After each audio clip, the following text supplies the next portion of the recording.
Hey guys, so yeah, I thought I would put it right up there in the title, so people won't ask me about it all week. I used to get this a lot when we were playing Crusaders. I would have people constantly asking me in DMs, in mail. I got super chats. I'm not complaining about that. Like, you can ask me in super chats. But they were asking me, it's like, well, why is it happening or whatever? And like I understand. All right, Arch couldn't make it. Like that's fine. He had something unexpected come up, and then Sargon goes like, oh well, if Arch doesn't play, I don't want to play either. And then Short Fat Otaku goes, oh well, without two people here, I'm not going to play. It's like, okay, I'm just going to invite more people to the party probably. Because I'm going to assume from now on, if one person can't make it, two others who are tied at the umbilical cord can't make it either. So then I can still run the campaign with three people if one doesn't make it. Well, we'll see. But in the meantime, we can talk about other things, other more important things. If any of you have any questions, feel free to give super chats. I'm not against that, by the way. Like super chats are good. Yeah, I hate that like Sargon and Arch are the main characters. I think I need to make some storylines and character quests for Crow and Kibbs because it's not really fair. I mean, all players should be equal. There shouldn't be main characters. And I could have run like a couple of side missions, like give them a couple of quests to choose from, and they could fight the monster or something. I mean, like there was no problem in making an encounter just for fewer characters. Um, when you gonna grab Count Dankula? I don't even know like if he wants to play. And honestly, like I think I should just stay away from other YouTubers because they're also busy with schedules. It's not like a working class person. You work 12 hours a day, but then you come home and you're free to do whatever you want. Like I get it. YouTubers have weird schedules and they have to edit videos and stuff. So especially if there's a week where a lot of things happen like this one, then they're going to be busy. And not to mention, like, is Dankula the type of person that gets involved, that gets immersed in a campaign? I should have kept it simpler. I have them work for stuff, do not give away stuff. Like, like it's my campaign. If you don't like it, stop backseat GMing. Will I get married soon? Yeah, probably next year. Which is why, I thank you all for the super chats you're giving. My official bribe to be the next player, Jukita, that would be more than €5. Like, I'm sorry. But I do appreciate the super chat. Always remember the value of the invisible assassin to keep players in check. I don't know about the invisible assassins, but I should find it out. Yeah, I'll talk to Dankula. Maybe I can get him in. But like again, like I'm afraid if Sargon wouldn't be able to join once, then Dankula wouldn't join either. So like I don't want to invite another friend of a friend. That's like, okay, this person can't make it, and then three other people have to drop out. So no. Or not to mention, like, if Dankula doesn't make it, then Sargon won't do it. So, like, no, absolutely not. Bad idea. I'm pretty sure Dankula is a great player, and he might get a good addition. But with this party, with this composition, no. Because I definitely can see it. Like, Dankula says he's busy, and then Sargon says, oh, well, if Dankula can't make it, then we're not going to play. So, invite Jean-Francois or Jerry P. I haven't watched any of the Jean-Francois things for a while. I don't know how... his show is doing nowadays. He managed to escape the purge. Everyone was mocking him for censoring his show, but like, look, everyone else got banned, and he's still on YouTube. So I guess he did something good.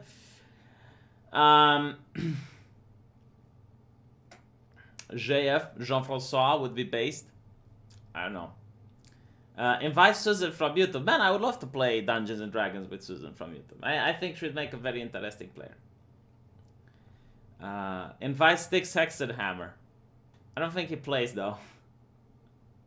I don't think he's interested. Maybe I should invite Laura Loomer though. Like she managed to win quite big in the primaries, right? So she would be an interesting addition. Paul Joseph Watson. Paul Joseph Watson would have like the same thing like Count Dankula. If he can't make it, like if he's busy one day, then Sargon wouldn't join. If Sargon doesn't join, then Ash doesn't join. If Sargon and Ash doesn't join, then Deva doesn't join. Do you see? It's like a domino thing.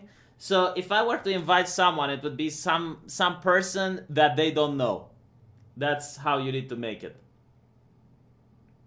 Shad Diversity, doesn't he draw like all those beautiful and very interesting drawings? I would really like that. Anyone else catch that super cringe debate Shu had today? Man, like there is a lot of interesting lore going around. Let me see if I can find some of the lore between Shoonhead and Vosh. And apparently people who bring it up get banned from places. So let me see if I can find out that article which someone posted. I think it was in a Discord, her Discord, and he got banned. So allegedly, like, this is an ex-Patreon of Shoonhead. So let me just bring it up.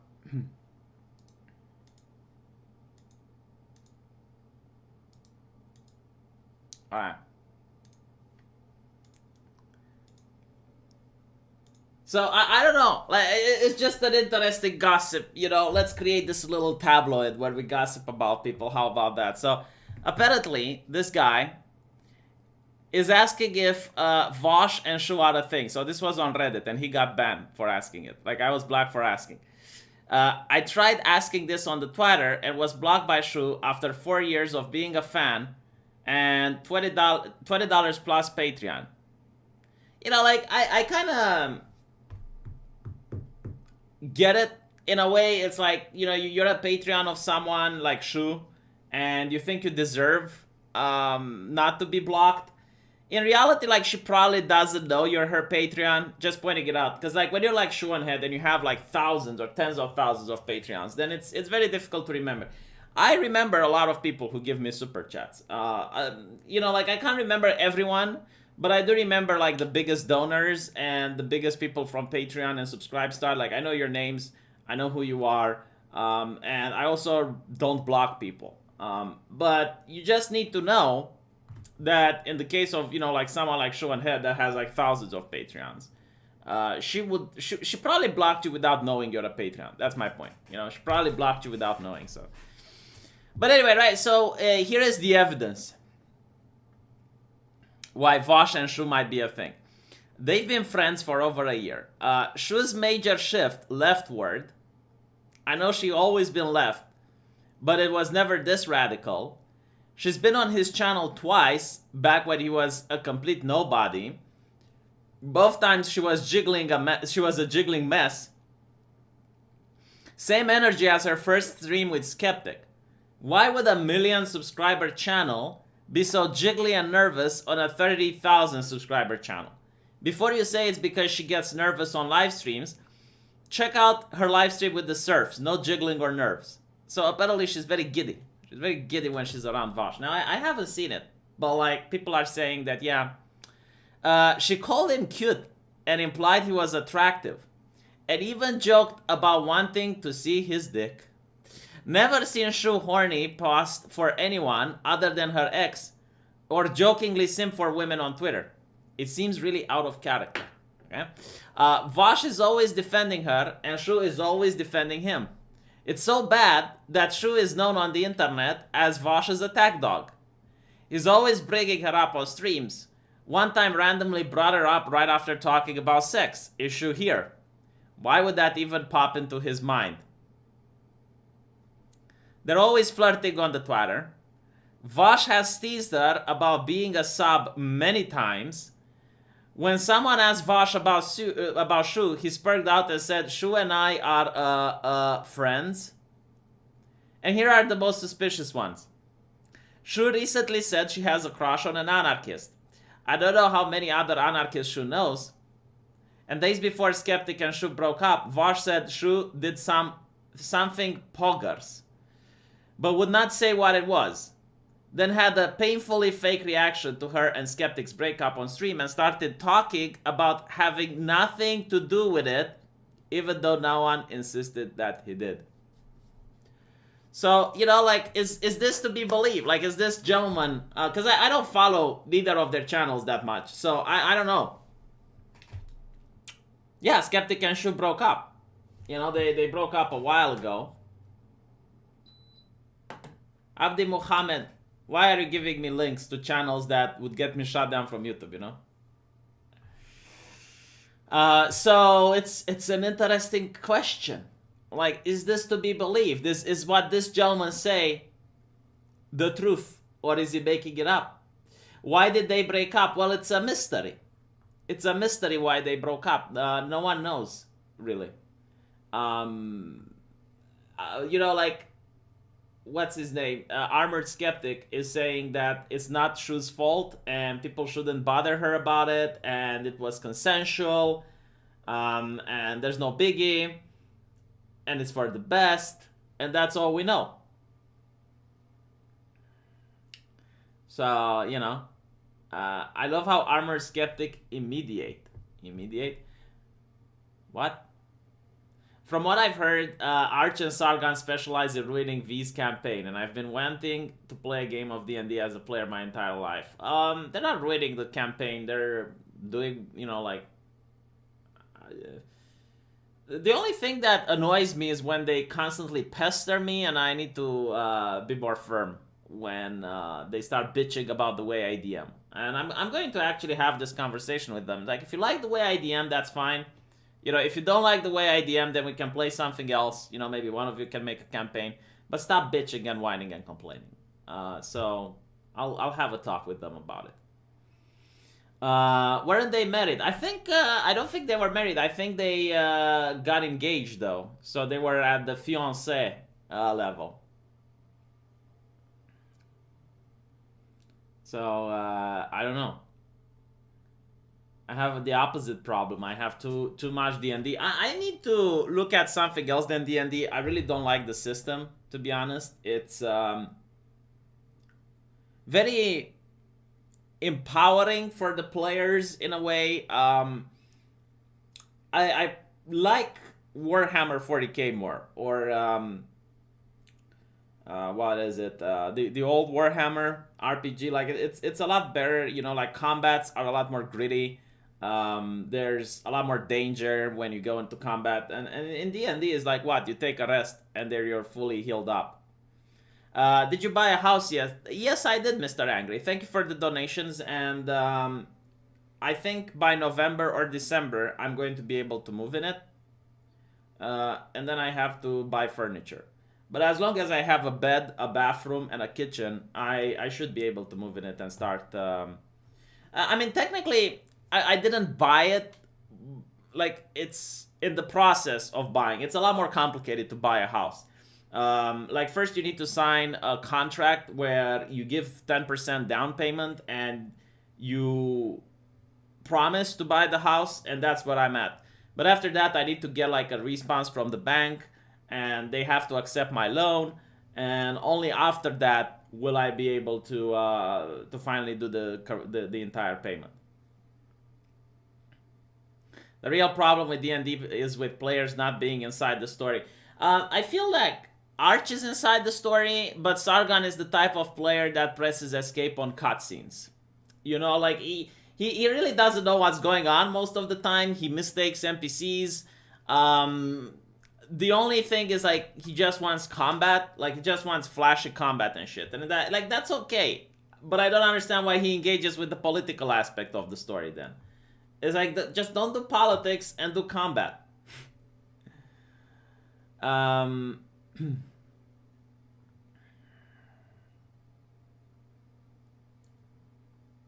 Sargon Smash. Yeah, pretty much. Like, he should play the Hulk. Anyway, let's look at the rest of the conclusions.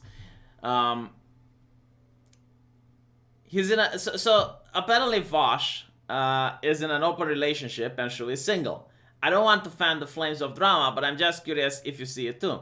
People like Destiny, Sargon, and Tim Pool have hinted they know something like it's this open secret within their communities. I don't think Sargon ever hinted anything about Shoan Head, though. Didn't hear Tim Pool either. I don't know about Destiny.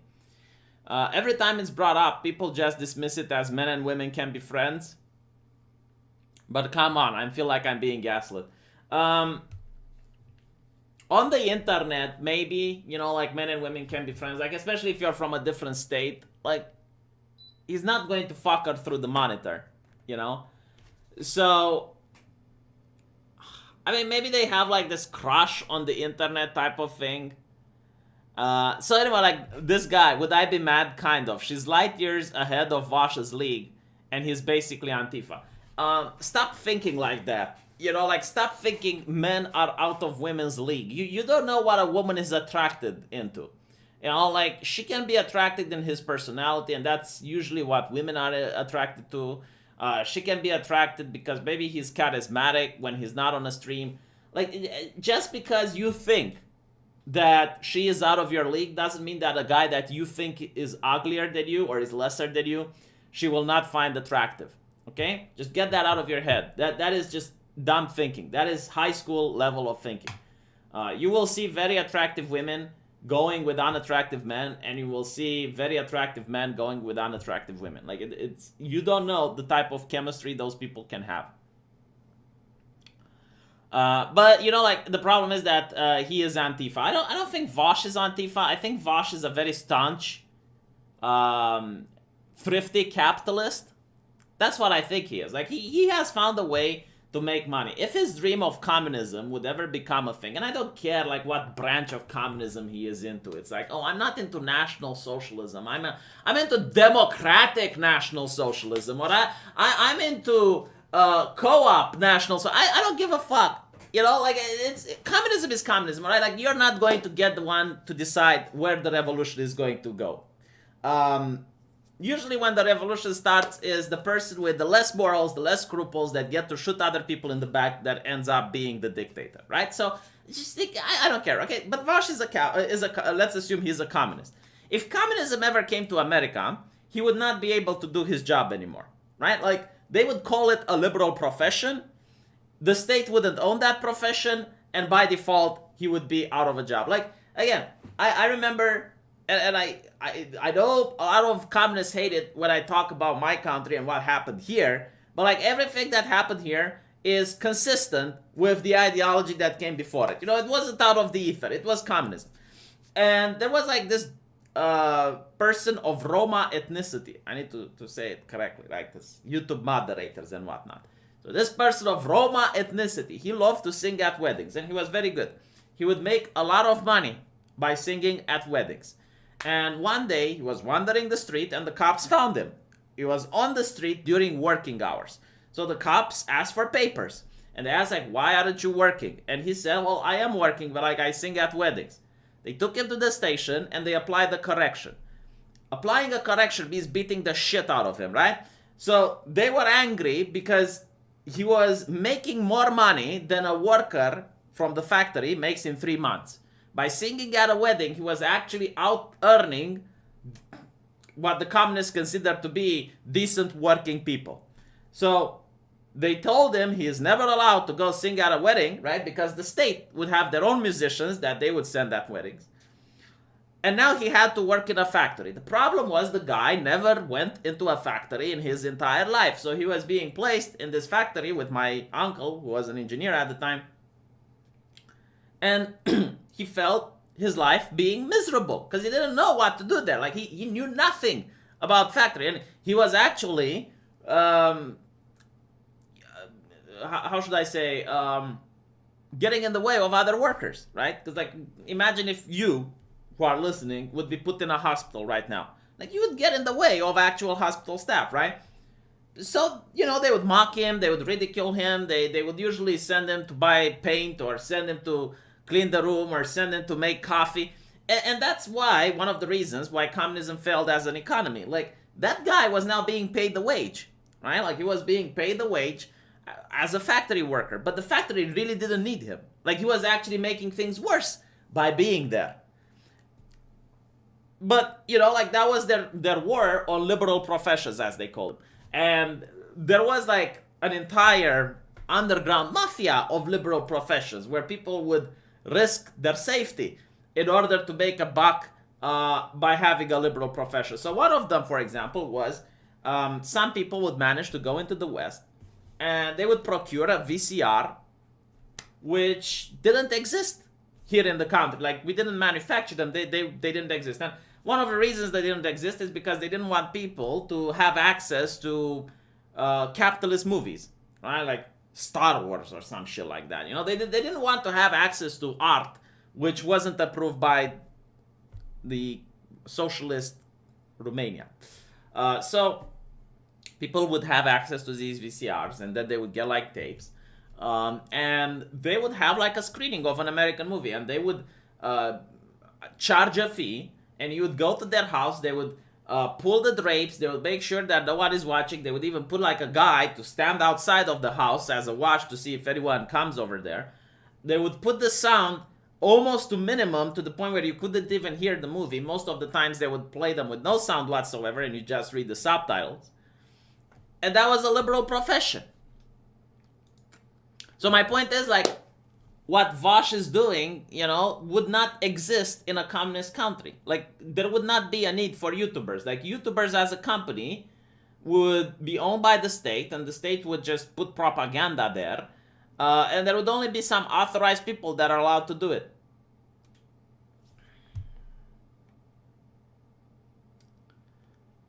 Debate Vosh is doing donations. No, I'm not interested. He can make a video response to this if he wants. Money for new bulbs in your home, V. Congratulations. Thank you, Todd. But like, no, my point is that Vosh is a very thrifty capitalist. Okay, change my mind. I think he is a very savvy businessman who found a niche on YouTube and is able to make a lot of money by talking about an ideology that if it were ever to come true, he would lose his job. And again, like, I don't care what branch of socialism he is into, all right? Like, I'm not a national socialism. I'm a Democrat national socialism. I'm a co-op national. I don't give a shit, all right? Communism is communism. I don't care. I'm a bigot that way. Very bigoted, you know? And I'm pretty sure he's bigoted. Like, a Nazi is a Nazi. He wouldn't be like, oh, yes, well, you know, you're this other version of the ideology that is less dangerous. I am leaving this up, yes. But anyway, right, let's go to the drama, because there's more drama. So, according to this guy, he believes that Schuon Head is light years before, in front of Vosh. And I pointed out, like, don't judge it like this, you know? Like, you don't know who women are attracted to. Like, you might think a guy is less attractive than you and has less things going than you, but, like, a woman might still like him. So, stop thinking like this. Shu is but this is interesting, right? Shu is a female anti-feminist, and Vosh is a male feminist. It makes no sense that they would be together, and if they are, he's going to influence her in the worst ways. Why do you assume that Schuon Head has less willpower than Vosh? Like, maybe she will influence him. You know, maybe Vosh in the future will start talking at MRA conventions and debunk feminist theory after interacting with Shu. You know, maybe Vosh will talk against the gender pay gap. Like, how do you know? Why do you think that he will influence her? We already know he's a predator from leaked chat logs where he sexually harasses a woman and tries to shut her up about it. Okay, I don't know anything about this. Even though Shu is older than him, she's not smarter. Bro, you gave... Why did you give, like, more than $20 on Patreon to her if you don't consider her smart? It sounds like a conspiracy, but I'm... like, conspiracy. It's an accusation. Like, conspiracy would be some people in a shadowy cabal conspiring and trying to keep things secret. You know? Like, a lover's squat would not be a conspiracy. This is a feeling. Like, come on, start using proper English words. But I'm almost sure she is being groomed by him to be some sort of little leftist Antifa soldier to do his bidding online and grow his popularity. I mean, I don't... Okay, so the way Vosh grows his popularity, I'm pretty sure I got the gist of it now, is the same Coach Red Pill. grew his popularity, or the same internet blood sports work. He would make an accusation towards someone online. He would accuse someone of being a fascist or a racist or whatnot, and then ask them for a debate. And when the person comes on his channel, he gains the super chats. All right, and he hopes some of the audience, like let's say he does a debate with Count Dankula, he hopes that some of the audience will start watching his channel. So I mean, you know, it's not a legitimate way of making business. It's a tactic that has been done on YouTube many times. Shoe Nice have done it. Coach Red Pill has done it. I mean, it's like the little channel, the little YouTube channel, starts picking on a bigger channel in the hopes that they gain attention, whether that is a video response or that is a live stream, and then he hopes that at least 1% of the subscribers would take an interest in his channel. So,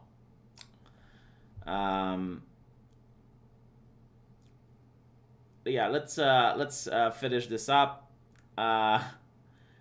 It's disgusting as a fan to watch, blah blah blah. Shrew is not denying anything, nor is she defending her friends.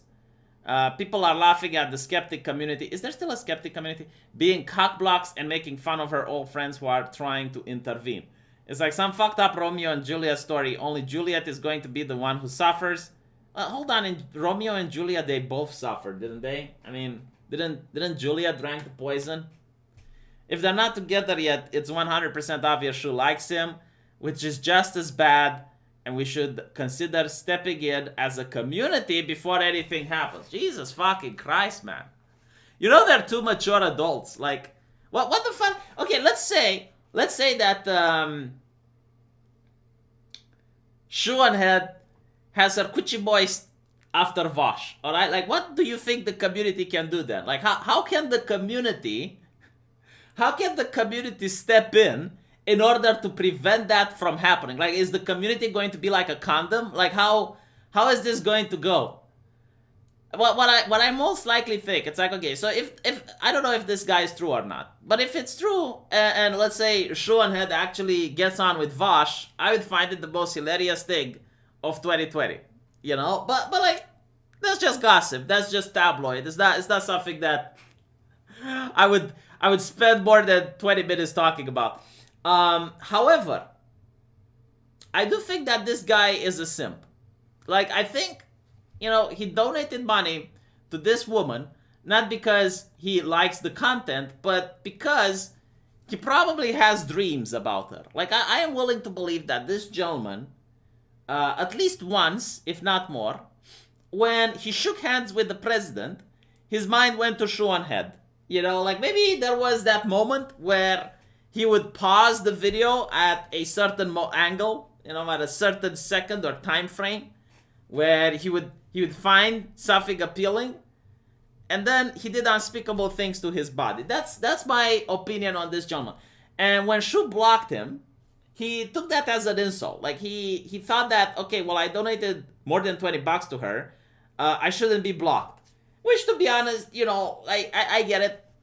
I mean, I don't mistreat my Patreons or subscribe stars or people who give me super chats. I mean, if I were to mistreat someone, like, let's say I would have a Patreon that is stepping out of a line. You know, I don't know, like, let's say, well, what could that be? He comes to my house in real life. You know, like someone that's really obsessed about me and, you know, it gives me the creeps. I would probably refund him all the money. I would just refund him the money and say, look, man, I don't want your Patreon age anymore. Like, I appreciate it, but, like, I think a line was crossed. I never had something like that happen, but, like, this is how I would definitely behave. You seriously can't see how it is that Shu is merely trying to ride the train to the top. Any train, so long as it is the top. It's female self-preservation. Well, if that's the case, man, I don't think it's female self-preservation. I think it's normal business sense. I mean, in any company that you would go, in any business that you would try, which YouTube is, you would try to gain to the top, right? Why wouldn't you try to go to the top? I don't understand. It's human nature to be the best at what you do. You take pride in it. The Chad Tanky gets the waifu of the virgin centrist. Yeah, that's why I would like. Like, that's why I would laugh non-stop for a couple of hours and then do maybe like a 20-minute video of it. You haven't had something like that happen yet. Jesus Snowy Banana. Jesus fucking Christ. No, but seriously, it's weird. Like, I heard PewDiePie, he had fans come up to his door. And it's like a lot of big YouTubers. And I'm a small YouTuber. I don't have that many Romanian fans. But when I went to London, like, there was this black lady at a hair salon, which recognized me. And it's like, oh, you're V, right? And it's a weird sensation. It's like you feel humbled. And, you just can't grasp that there are people that know you and you don't know them. It's a nice sensation, but it's weird in a way. It's kind of bizarre. Yeah, it's I mean, in a way, I kind of understand. Like, you have 110,000 subscribers. Like, that would be the size of a large football stadium, right? I mean, that's a lot of people, but you don't comprehend it. Like, for you, it's just numbers. Like, right now, there are 384 people watching. Man, like, 384 people, I would have to struggle to find a place where I could host all of you guys. Like, it's a massive number of people. But I don't comprehend that. For me, it's a number. Like, for me, it's like, okay, 384 people. That's a little bit less than what I had last week. It's a little bit more than I had yesterday. Like, it's a little bit different on the internet, I guess. I will find you and I will tell you about bioledidism. Well, isn't bioledidism the idea that if something is not popular in your country, like, let's say I want to go to Saudi Arabia and make Saudi Arabia Christian, right? And obviously, like, a lot of people there, they're Muslims and they don't want to be Christian. So what I would have to do would be to import, to get more Christians into Saudi Arabia from other Christian nations, to the point where the Christians represent a significant number that they can make political change. Is this what bioleninism is? Did I explain it correctly? Do I understand the ideology? The Islamic community is intolerant of other religions. Yeah, but it doesn't matter. Like, the moment you would have a critical mass, like, here's the thing. Like, if you, let's say you're in a neighborhood, right? And there's just like one or two Christians and everyone is intolerant towards Christians. Then, yeah, like, you're going to have to shut the fuck up. But, like, if you flip the numbers and there's more Christians now in the neighborhood, then people are less likely going to be overtly intolerant towards a person because they have the backing of the entire community now. Because usually minorities are very tight together and they defend each other. For example, I noticed this in my country when it comes to religion minorities, like evangelicals. They stand up to each other. They stand up with each other because they will notice that the majority are Orthodox Christians, and in order to avoid being persecuted by the Orthodox, they have to constantly stick together. Meanwhile, people who are Orthodox don't stick together. But if you go to the United States and you find, like, the Orthodox people there, they're more likely to have, like, tight-knit communities. And thank you, Antonia Cardenas, but you can't buy me a drink because right now I'm on a diet. I'm on a horrible diet and I can't even enjoy a beer. Nora P today makes my pee sad. Have some pesos. Thank you. I appreciate the 20 pesos. Jediism is the religion of the based. Man, like, Jediism isn't even a religion. That's so... This is Sargon's low IQ theory about the Jedis that really annoy me. It's not like, okay, Jediism is really different than any religion we have. It's not even a religion to an extent. Jedis don't want you to convert, okay? Like, they don't want you to join their temple and believe in the Force or whatever. All right? Like, notice how in the Republic, there's no one that prays to the Force or believes in the Force other than the Jedi. The Jedi are more like Charles Xavier School of Mutants. Like, they know that in the galaxy, there are people who are Force sensitive, and these people who are Force sensitive are very dangerous to everyone around them. They are very disruptive to the societies they live if left unchecked. So the Jedi are interested in taking those people and teaching them, I guess, the philosophy of Jediism, so that they don't become Sith. The problem with the Sith isn't like Sargon is saying, Jedi bad, Sith good. No, it's objective. Like the way Sith use the Force is disruptive to the Force itself. When the Jedi say bring balance to the Force, they actually mean to remove the Sith, because the Force is like an organism, and the Sith are hurting the Force. And it's almost like, eliminating the pain from the organism, the bacteria from the organism, so that the Force can reestablish itself. Jedi kidnap people that are Force sensitive and indoctrinate them. Yes, pretty much. It's what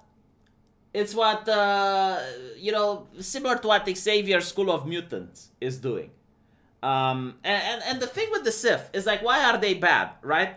The way Sith gain power is impossible to do unless you hurt people around you. Like, they need to tap into certain emotions that make them very dangerous to the people around them, which is why there is no good Sith.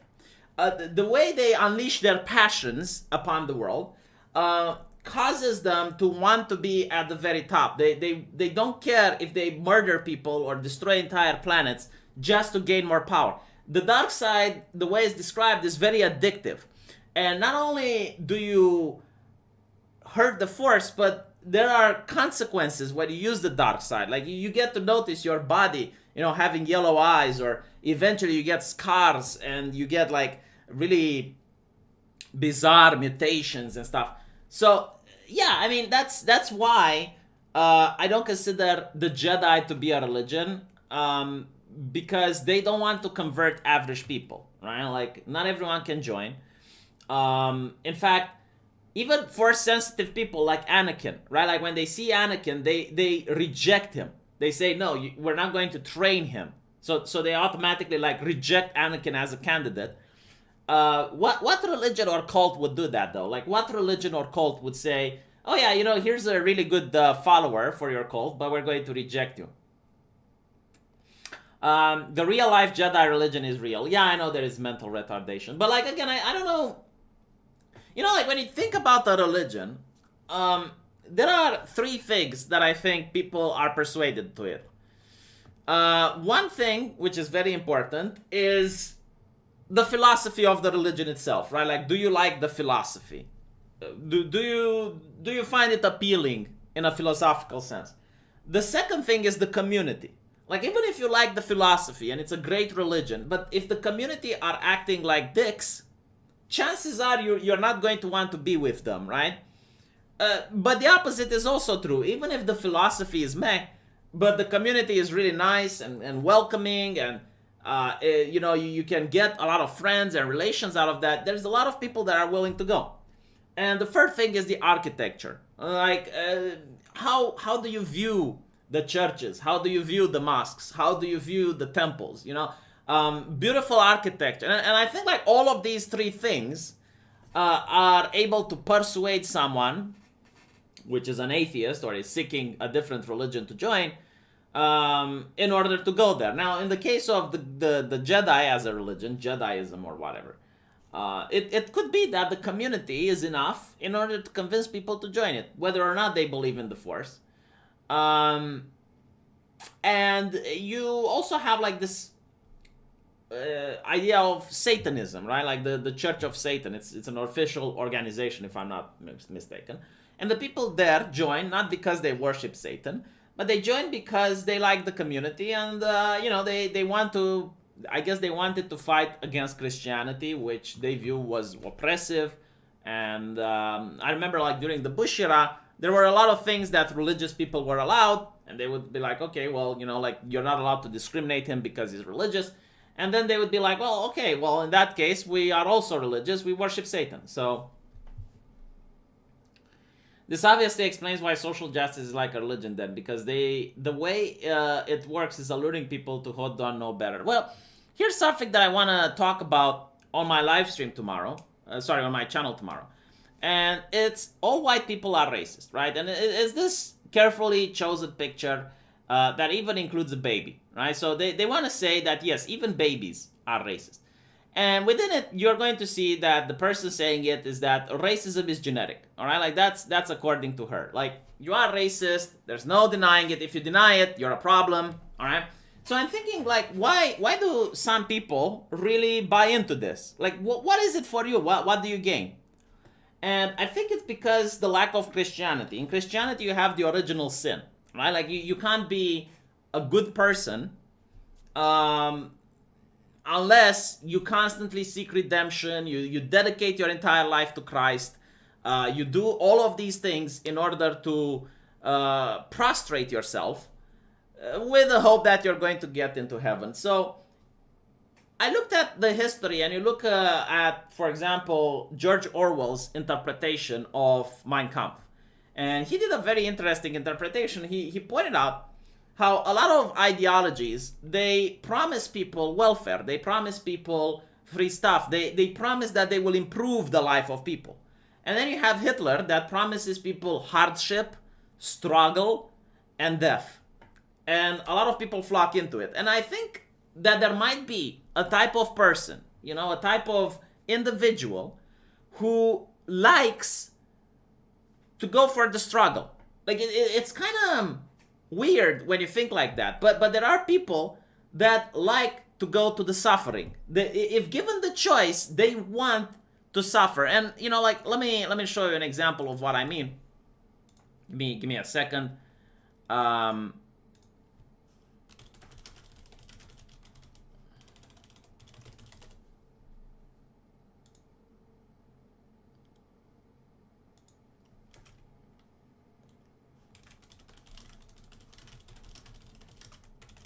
Just hold on so I can find the image.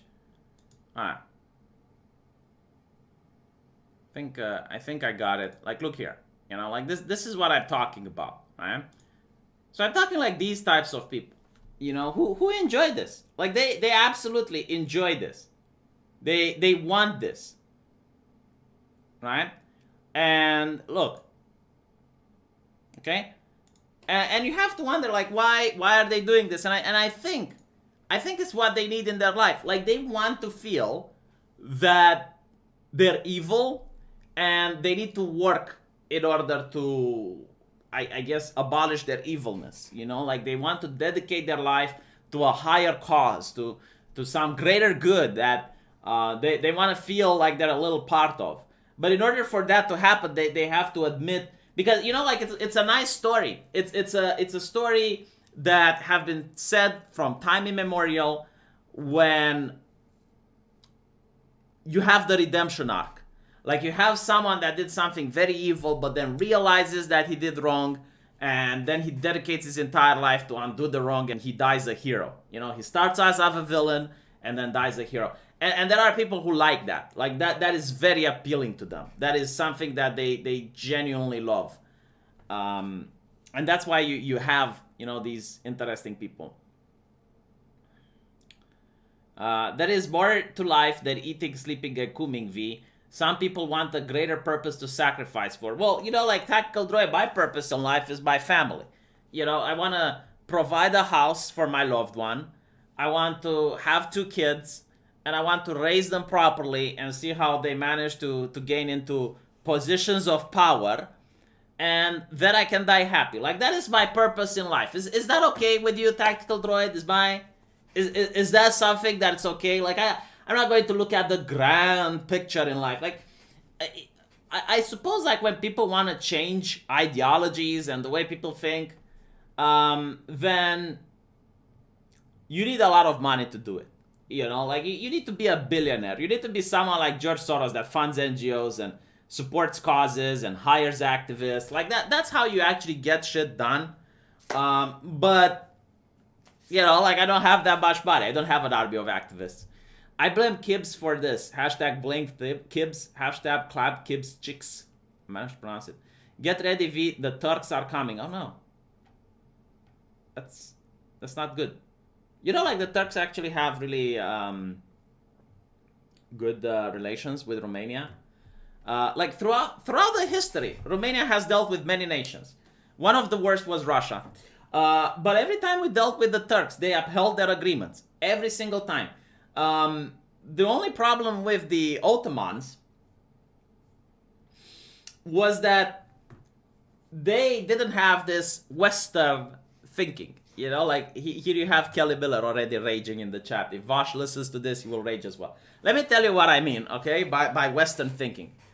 When you say, how is it correctly to say?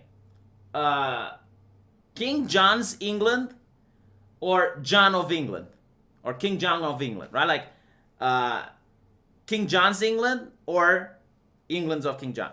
The idea was that in Western nations, the king, the monarch, was viewed as sent by God on earth in order to rule. It was divine rule, right? But the idea was that the nation exists and God is the one that's the Almighty and He is in control of the nation. With the Ottomans, it wasn't that. It was the Ottoman Empire of Sultan Bayezid. And the problem is, like, once the Sultan died and then the next Sultan came, he would often do a lot of reforms. Like, he would start from scratch, and all of these treaties, all of these agreements that he made with other countries would now be null.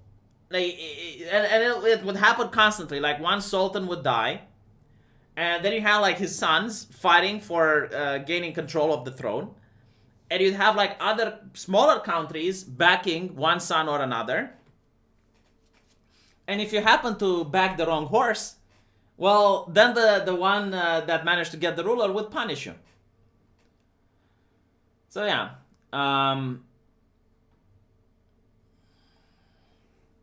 You missed the Roman Empire. Vosh is like Richard Spencer in makeup. No, I don't think so. Like, Richard Spencer had like a completely different way of approaching things, and I don't think Vosh will get on CNN either. You know, like, Richard Spencer got on CNN. You know what I think is weird with Richard Spencer? Like, all of the white nationalists, they would be the platform, and no one from the mainstream media would give them the time of day, right? But with Richard Spencer, they made an entire documentary about him. He was allowed to talk freely about his beliefs. And then he even went on CNN. So, I don't know. It's called absolutism. Yeah, Tactical Droid, that's the thing. Like, Western nations also had absolutism. But, like, once a king would be... Like, let's say a king would succeed another. He wouldn't do, like, massive reforms. He wouldn't... you know, just abolish everything that came before him in order to take the country in a completely different direction. Richard Spencer is a Fed. I don't think, like, anyone that... why does he have to be a Fed? Why can't he just be a disingenuous hack? You know, just some person that wants to make money. A grifter, as they call him, huh? I mean, look at this, in my opinion. The owner of the Daily Stormer is more influential and a lot more dangerous than Richard Spencer in the ideology, and yet you don't see the media, you know, calling him up on CNN. You don't see documentaries being made about him. Not to mention, like, if you look at his life, if you read the Wikipedia entries about him, like, he's a very interesting person. He used to be someone that went to a tribe in the Amazons, if I'm not mistaken, and lived there with those indigenous people for months. Like, that is something interesting. Like, how do you get from that into being the owner of Daily Stormer? Like, isn't that interesting? So got it, no Dungeons and Dragons. Have been looking for all week. Sargon, a whiny bitch. I know you plot a lot. So here's a little donation for what you do. Greatly appreciate it. Thank you, man. I'm plotting a little bit less now. You know, I'm getting to the point where I realize that Sargon is the person that likes to press escape on every single cutscene and then wonder what's going on. So I need to keep it a little bit simple, like less political intrigues, more action oriented, you know, that type of thing. If you set up your D&D plot now, your players can't destroy. I don't have a plot, to be honest.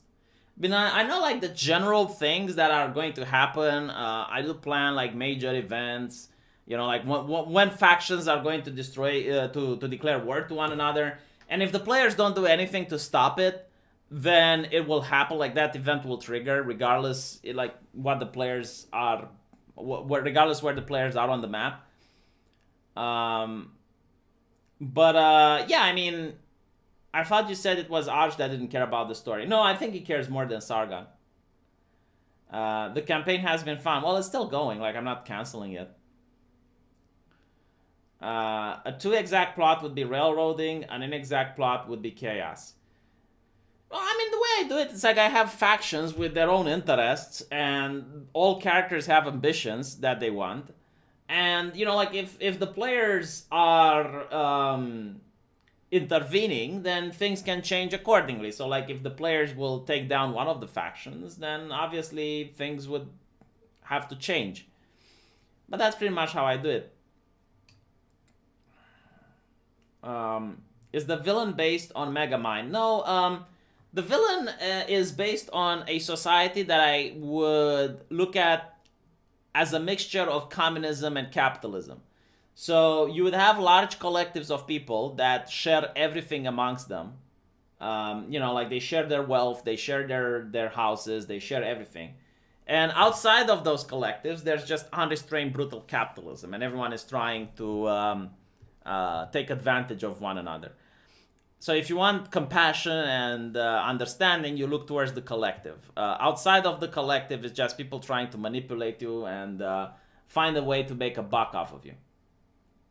I will spoil Abdi. You know, like, I'm so tired. It's like, don't spoil. It's like, if I talk about the faction, oh, don't spoil it. If I have a villain give a monologue and explain his faction, oh, too much info. It's like, shut the fuck up, stop pressing escape on the cutscenes, and listen to the story. You know, the Hunger Game villain. No, the Hunger Game villain was different. The way the villain will be, he is 100% sure that he is the good guy. He is 100% sure that he is the Ubermensch, because he is capable of loving more than 3,000 people, which is like, this entire society is dedicated on creating more empathy. They have a machine which can find out just how many people you're capable of treating as friends from birth. So they have like collectives that match the same number of people, because you don't want to, like, let's say you're only capable of being friends with 10 people. You wouldn't want to be matched with someone that's only capable of being friends with 9 people, because that means one person is not going to reciprocate that kindness. And one of the cool things I decided to give this guy, he's going to have shoes, and he can just kick the air and cause a ripe in a dimension. Like, that's the type of person he is. You know, he just kicks it, creates a teleportation portal, and him and his squad can just enter and leave it. That, you know, just like a badass. And that thing is actually in the game, you know, it's teleportation shoes. But like, I'm going to give him more flair. I'm going to make it that he just doesn't give a fuck. Like, he thinks he's better than everyone, and he just like kicks the air. This magical tear in space and time appears, and he just walks through it like a boss.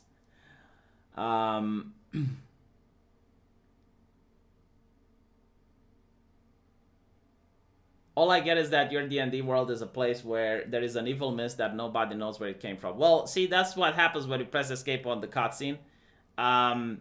That was the church trying to open a gateway to heaven, and for their audacity, they were punished and they were sent into hell.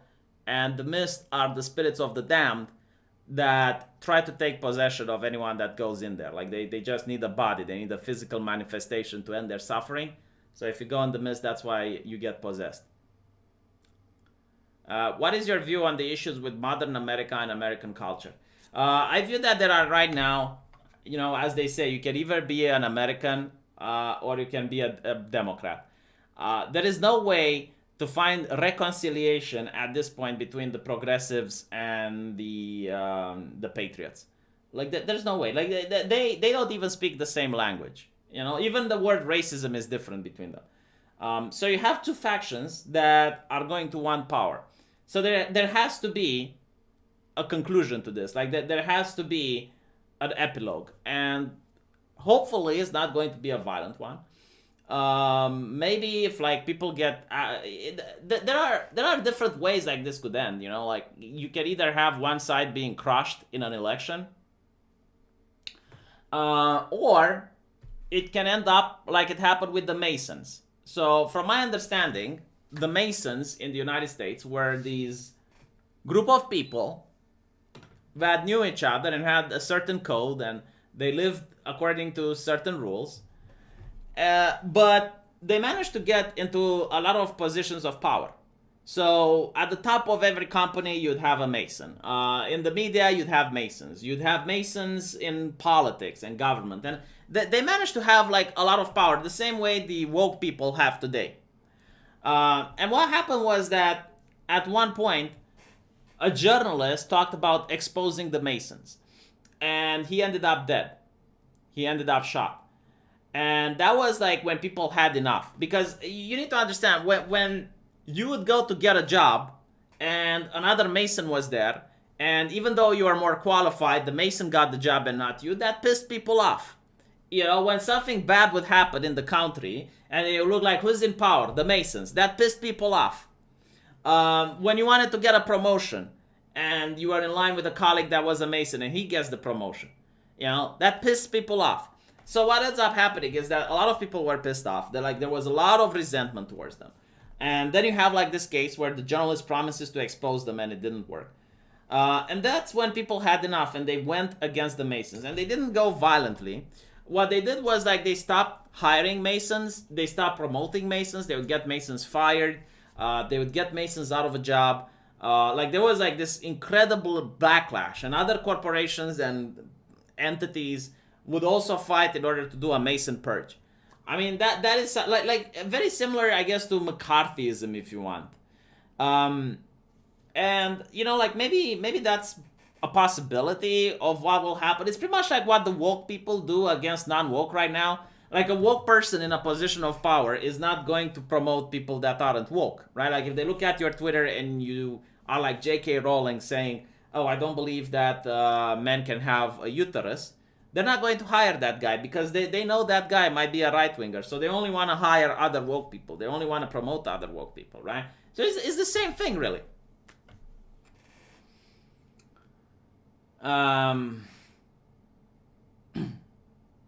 I think everyone would benefit from you making the party to speak in character. Oh, I don't know. Like, I don't even think Sargon can roleplay, to be honest.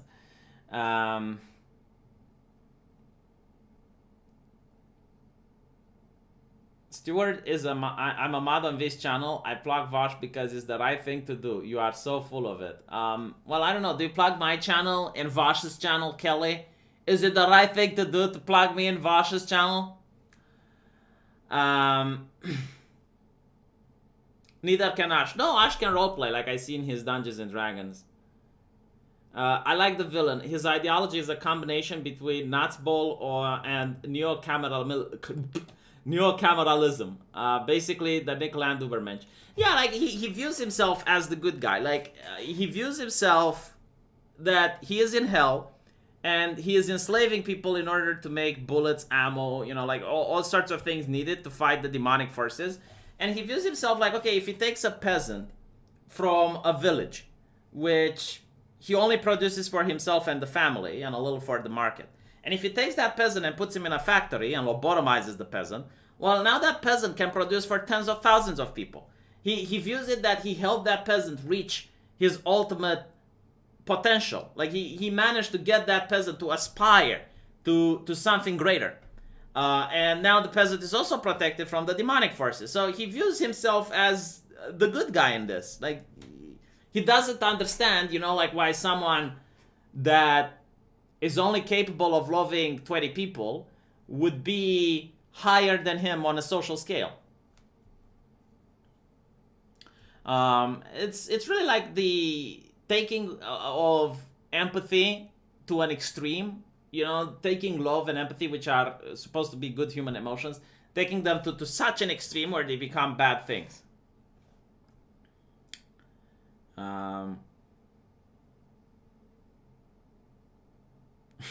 Kelly is a Vosh apart chick.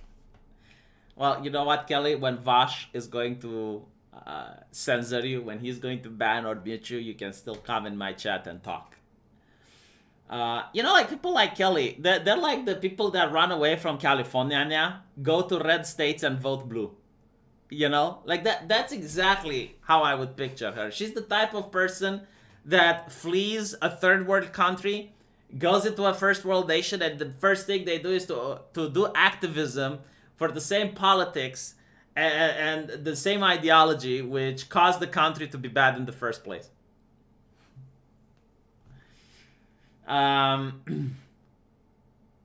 Man's life weighed against that of mankind. To call it hard choice would be a lie. No, see, this is why I don't like these collectivist things. Like, it sounds good until you're the guy on the bottom, tactical droid. If you are the one being lobotomized and sent to a factory in order to work 14 hours a day, I'm pretty sure you wouldn't like that system. Like, you would eventually, you would consider maybe it's not a good thing. Being in a first world country sounds like a life game. Man, I'm in a second world country and I'm happy. Stop with that nonsense. It's not... I mean, I would rather be in Romania than in New York right now. Let's put it like that. How did the other factions end up in hell? Well, they each have a different story. The technologically advanced faction, they just conquer different dimensions in order to get human resources. And they notice that hell connects to all the other dimensions. Basically, imagine a multiverse where the hell is the same for every dimension. So they use hell basically as a platform in order to just be able to travel throughout the multiverse. The elves, they did it the same like the humans through magic. And if I come up with other factions, I'll have stories for them as well.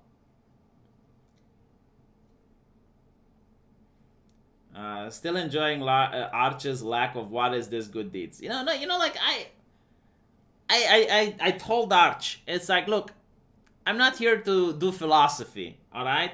Like, you should know what a good deed is. You should know what lying and truth is. It's like, I'm not, like, yeah, I get it, like, as the GM, I should explain the world, but I shouldn't, have this philosophy lesson where you can justify what lying and truth is, so that then you can use magic and deception in order to deceive thousands of people and call that truth. Yeah, hell is like the warp. Yes, very similar. But the warp doesn't connect to different dimensions. It just connects to the universe. Yeah, he's killing a paladin a good kind. Like that's another thing. Like, if you're going to murder someone that's sent by God, I don't see how you're going to get to the judgment day and justify to the Almighty that you did a good thing. Probably capitalism is a big part of why food is so bad for us. Yeah, I agree, Kelly Miller. In capitalist nations, people get fat. In communist nations, people starve. I mean, you don't... Like, this is something else that collectivists don't agree with. It's like people have individuality and they can make their own decisions. You don't have to eat bad food, alright? Like, nothing is forcing you to eat bad food. Debate Vosh on communist starving. Name me a country with communism where you would want to live, Kelly. Just name me one. Like, stop putting this bullshit utopia that on paper sounds great. It's like debating JF and Andy Worski about how if you were to have an ethnocentric movement, like, a white supremacy, and in their mind, in their view, they could just get everyone that's not a white person to peacefully leave the United States. That's a fantasy. I don't like talking about fantasy. Tell me, like, concrete. Look at how many countries that are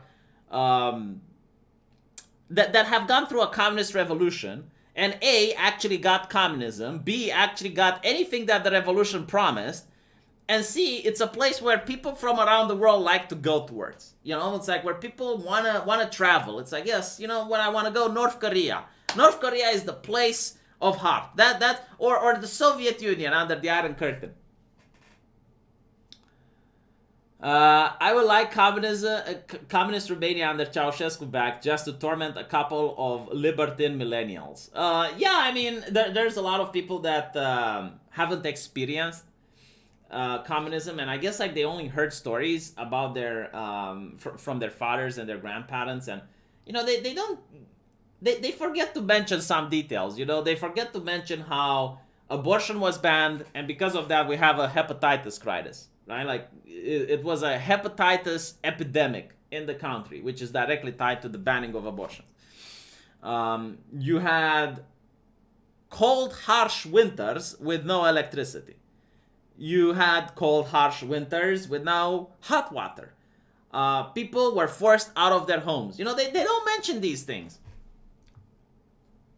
You know, it's kind of funny, like communists really hate people who rent property, right? They call them parasites and landlords are evil or whatnot. And their solution is to make the state the ultimate landlord. Like no one actually got to own their house anymore. The house belonged to the state, and the state could have kicked you out of your house at any time they wanted.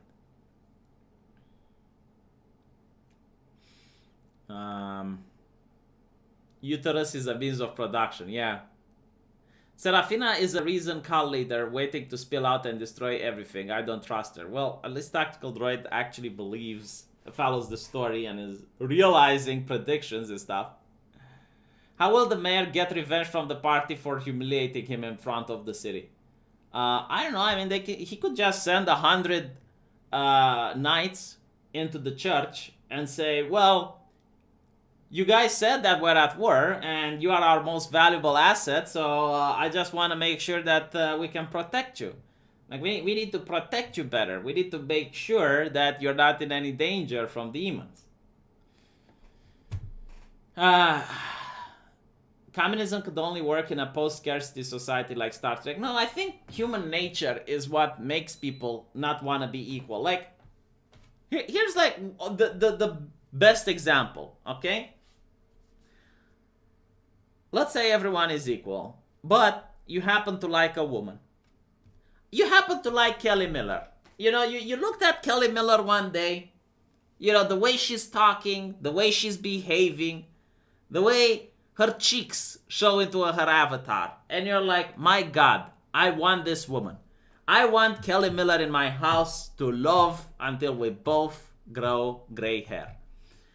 So now you want Kelly Miller. But the problem is there's other men that want Kelly Miller. All right? There's let's say 3 other dudes want Kelly Miller. And there's only one Kelly Miller to go around. You can't have it all for yourself. So you have to try to impress Kelly Miller. Right? So in order to impress Kelly Miller, you have to show that you're better than the 3 other men. But how can you do that if everyone is equal? Like, do you see the idea of human nature being against equality? Like, you will want to improve yourself to show to Kelly Miller that out of all those other men, you are the best choice. And she would be a sucker to pick any of those other men rather than you. So what do? You know, maybe you go and try to be more charismatic. Maybe you try to have more social influence. Maybe you buy a new car. I don't know. You find out what she's into and you try to prove that you're better at that than those 3 other men. In a post-scarcity society, communism is redundant. Yeah, well, that's the thing, you know, like you're looking at this from a material gain. You know, you're looking at it that the only thing people want is better shit. But that's not true. If it's a post-scarcity society, then people might just want to have more power over other people. You know, they could start a religion and just get more followers. You know, people could just, I suppose, go to the gym and try to have like the perfect body. You know, just because the society is post-scarcity and you don't have, I suppose, you know, like you can't have like better cars or better houses than your neighbor because everyone has access to them. People will put value on other things like creativity, how good you can write poems, and it's still going to create conflict. And again, like one of the major conflicts is going to be courtmanship. It's going to be trying to get the best mate. That's not going to go away. unless you can just clone people, you know, like you go to this place and you go pee pee pee pee and the best woman comes out, like maybe then.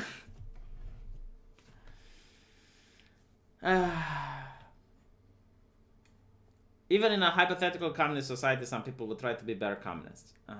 Authoritarian pseudo-communist LARP states are bad and not all that based. Yeah, but that's literally everything that communist revolutions produce, Kelly Miller. Because the revolution is bloody, and the people who are the most savvy and the ones that backstab others are the ones who gain at the top. The only exception that I know from the entire human history is Sweden. Like, Sweden actually voted their communists into power. And then allegedly the CIA shot the communist. That's actually quite interesting, you know. Like, now that I think about it, like, Sweden is such a weird nation.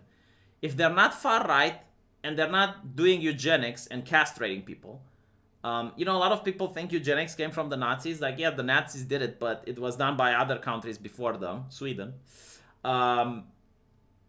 If they're not like far right religious fanatics, then they are far left fanatics. Like, they can't just find the middle ground.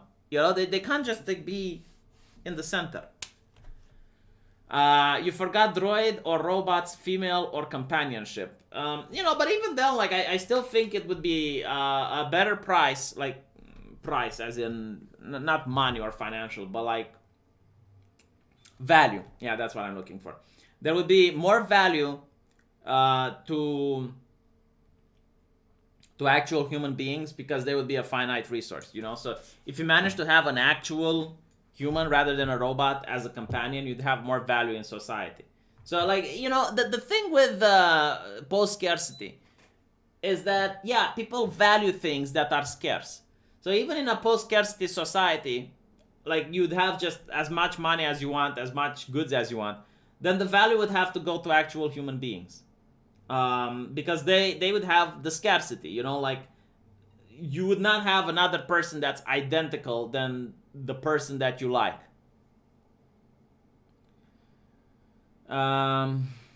Real post-scarcity has never been tried, yes.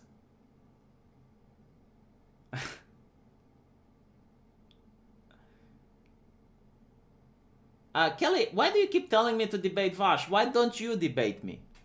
Why do you hide behind Vosh's skirt?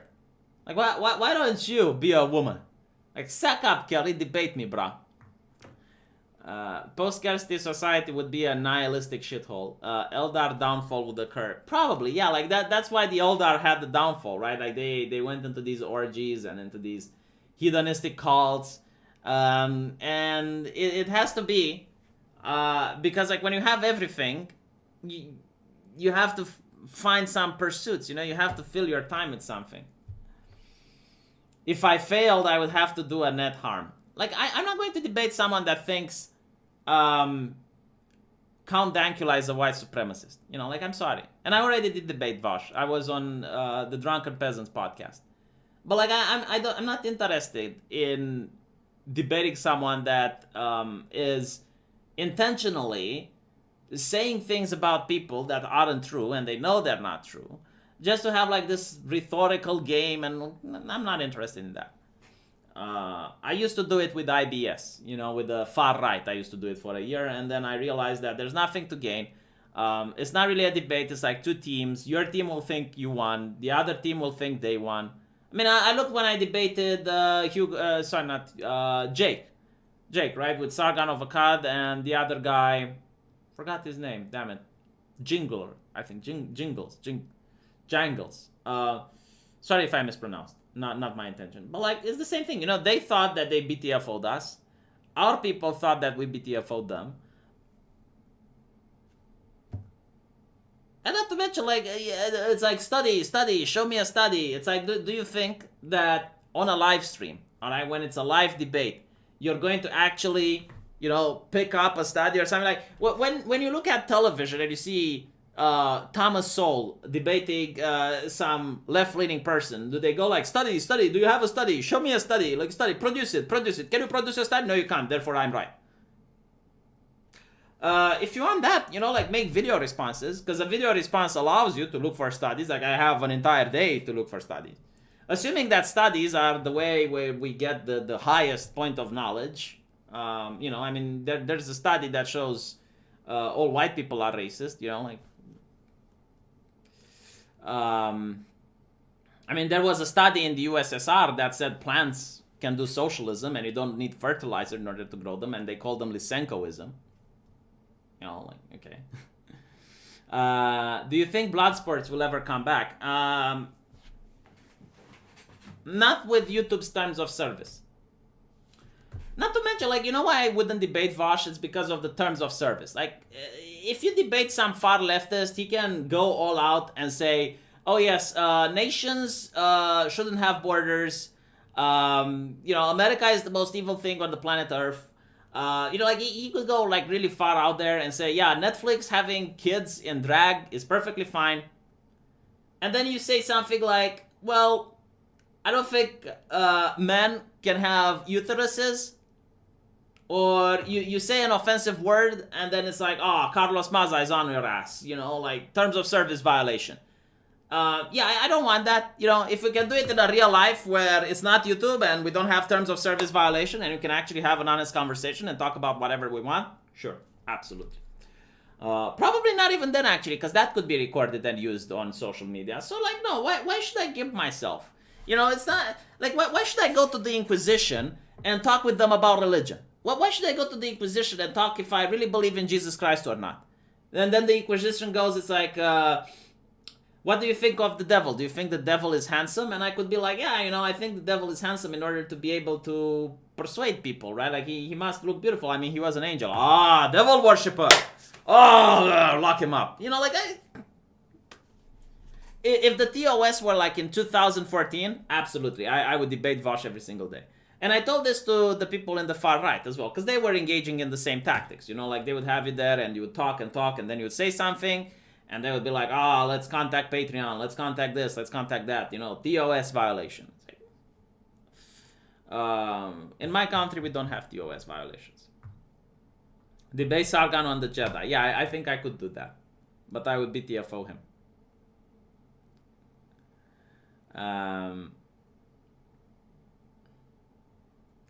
It would be glorious to watch Jangles deny, and scramble for excuses, though, lol. JF didn't do that. No, none of the hosts did that. Don't get me wrong. It wasn't the hosts that did that. It was the viewers, the people that would watch the show that would do that. No, absolutely. JF would not do that. I'm 100% sure. He wouldn't benefit. He got money from having people come on his show. He wouldn't want the people coming on his show not to come back because, they got harassed or whatever. But, the audience would do it. So,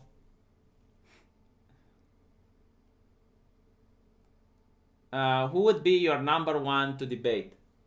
Well, I don't really do debates anymore. It's because the way YouTube is Susan Wojcinski from YouTube or any of the CEOs from any of these platforms and corporations would be the ones that I would absolutely love to debate. Which faction do I like in 40k? The Dark Eldar are kind of cool. The Imperium is not so bad.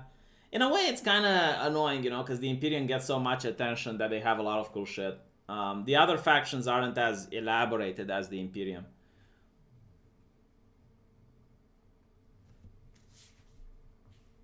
V has the best community. I try. I think the right is safer to debate since we're in the same boat. Yeah, you'd think that. You would think that. I did debate Distributist. I did debate him. It depends on the community, it depends who you're talking about. But I have seen, I debated IBS for an year. I know what their community is like. And, I would not position myself into that again. You can debate outside of YouTube. Yeah, you can, and they can use that recording in order to send it to Patreon, in order to send it to YouTube. I seen them do it. I seen them organizing and doing it. Just because I don't know the names of the people who did it doesn't mean it wasn't being done. You know, like the best way to win is not to play.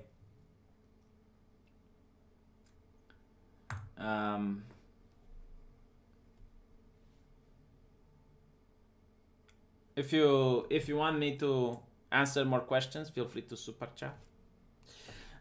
You debated people with a bad microphone and got a squeaky reputation. Yeah, but the thing is, like, back then the terms of service were a lot better than they are now. Now you can't even harass other YouTubers, right? Like, if I were to start making video responses to Vosh could actually, and I don't think he will, by the way, but he could claim that I'm harassing him.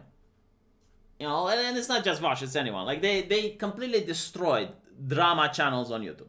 If you look at the new YouTube regulations, they consider to take a very serious stance on creator harassment. And that includes making multiple videos against a channel.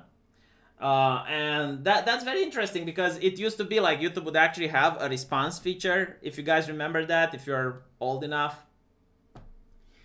But there has been to be a way around it. You can just have no debate because of here. This will not last. Man, like, if you think about it, I don't think people can accuse me of fear. I debated everyone. I even debated Vosh. Like, I debated a lot of people. I think, like, Nick Fuentes is one of the few people that I didn't debate. That's pretty much it. Yeah. So, like, if you want to accuse me of being afraid, that's fine. But, like, the evidence doesn't line up with your accusations. What alternative platform is most likely to succeed? Parler, because there's a lot of politicians on it and influential people. I mean, Laura Loomer has got, like, what, 485,000 people on Parler. BitChute, because of the way it works, but, like, I don't know, man. Like, it's tough. I mean, Subscribestar is doing well because they have money in Russian banks.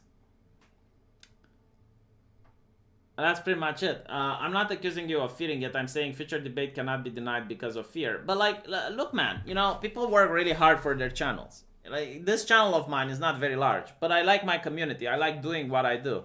I don't want to position myself in a situation where I can jeopardize all of this, you know, because I said a bad word after a 5-hour debate, or because you know, like, an army of artists is now pruning this channel to find things that might be offensive. It's like, I don't want to. Why would I do that? When the TOS is going to be like in 2014, then I'll start debating again. Thank you, Thomas.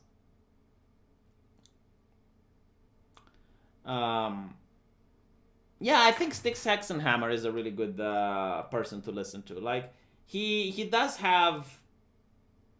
I heard him even side with Democrats when they're in the right and whatnot. Like, he's not a funny guy like Steven Crowder, but he's not so partisan like Steven Crowder, if you know what I mean.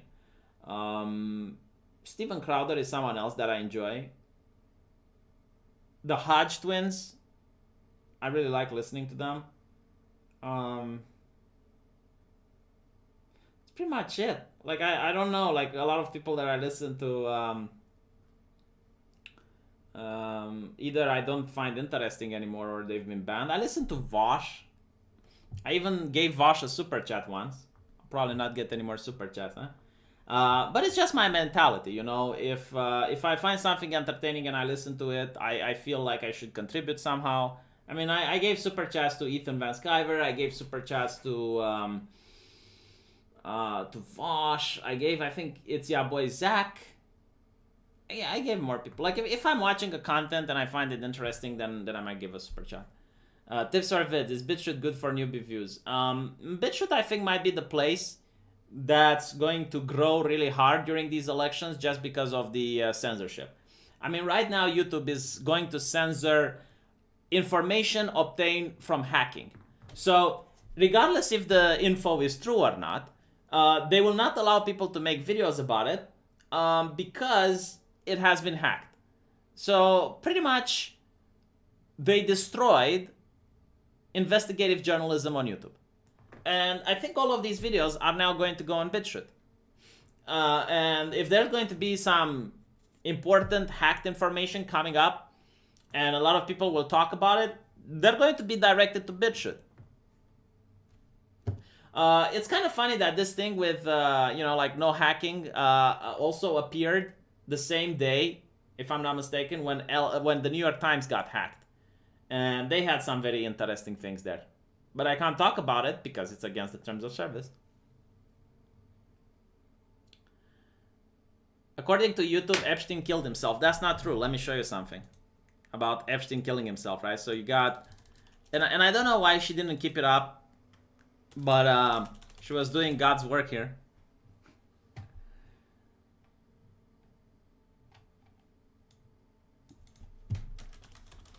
Wow, is she suppressed?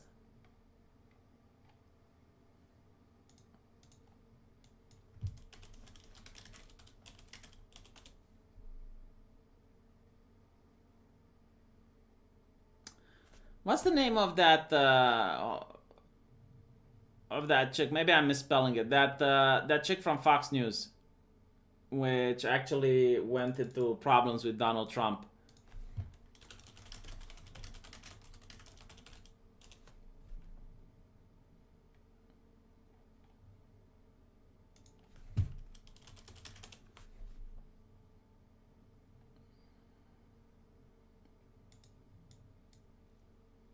Megyn Kelly, okay. I was typing Kelly Miller. Jesus.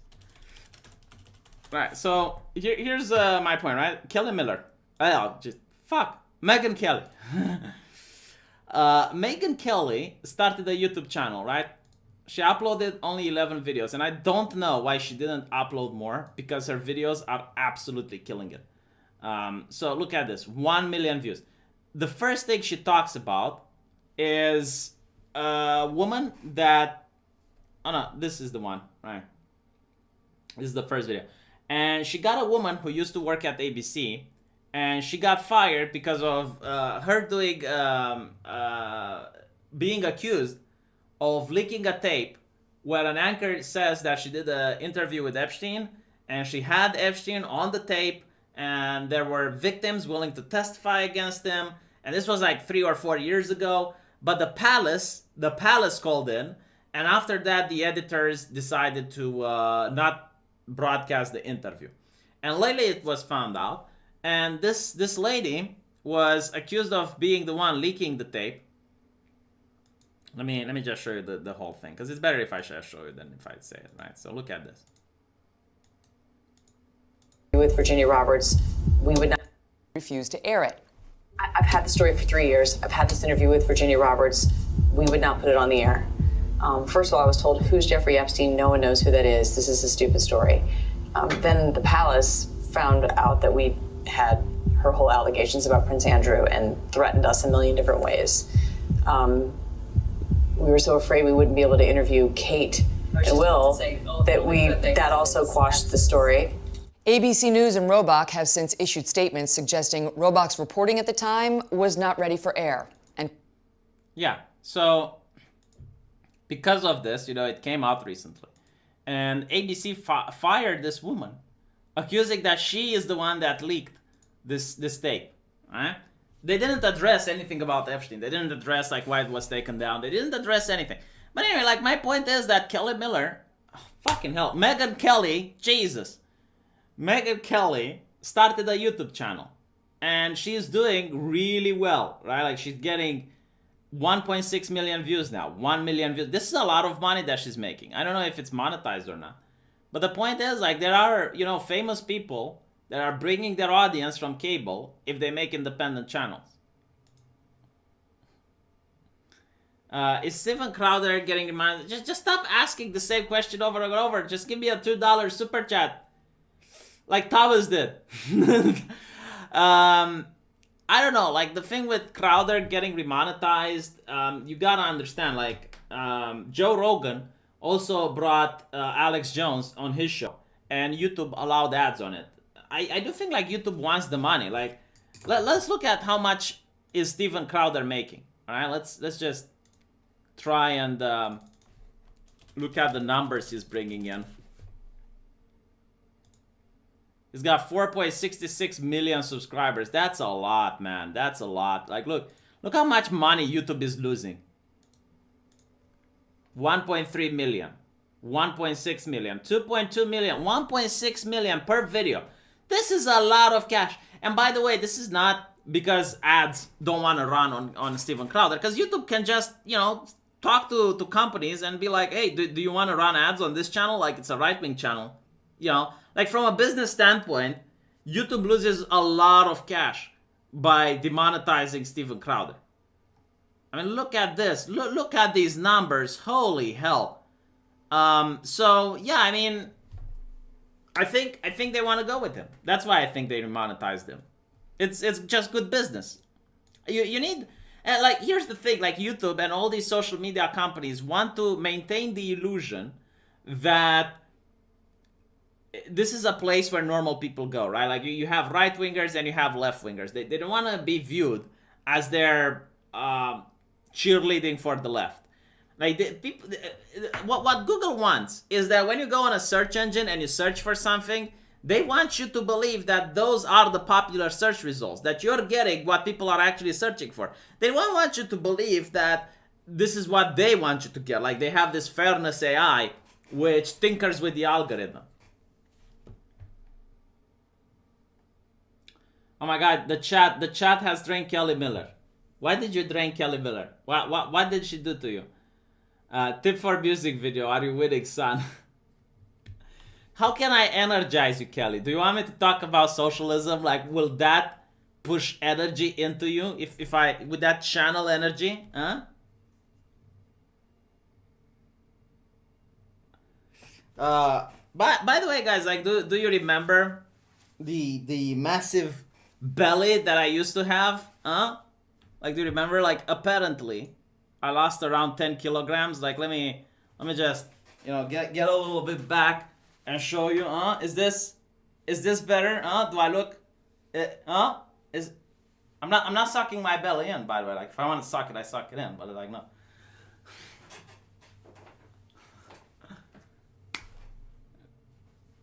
Still fatter than you? Well, Gildam, I'm going to work at it. Fake your soul for X for 24 Philippines. I'm going to try to keep it up.